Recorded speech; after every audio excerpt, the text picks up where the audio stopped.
سیر نمی شوم ز تو، نیست جز این گناه من. سیر مشو ز رحمتم ای دو جهان پناه من.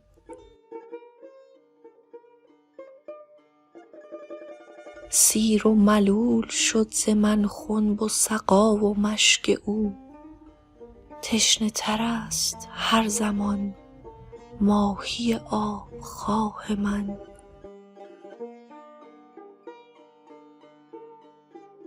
در شکنید کوزه را پاره کنید مشک را. جانب بحر می روم پاک کنید راه من.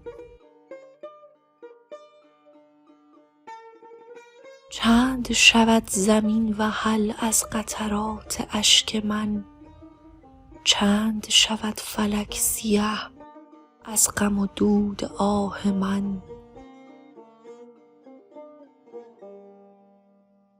چند بزارد این دلم وای دلم خراب دل. چند بنالد این لبم پیش خیال شاه من. جانب بحر رو کزو موج صفا همی رسد.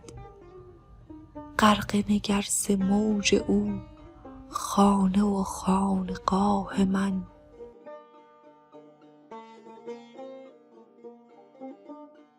آب حیات موج زد دوش ز صحن خانه ام. یوسف من فتاد دی همچو قمر به چاه من. سیل رسید ناگهان جمله ببرد خرمنم.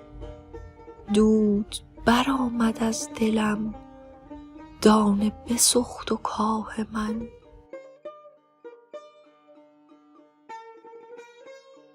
خرمن من اگر بشد غم نخورم چه غم خورم.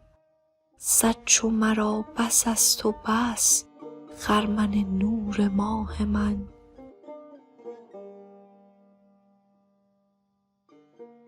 در دل من درآمد او بود خیالش آتشین.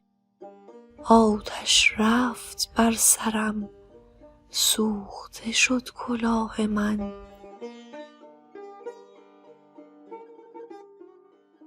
گفت که از سماعها حرمت و جاه کم شود. جاه تو را که عشق او بخت من است و جاه من.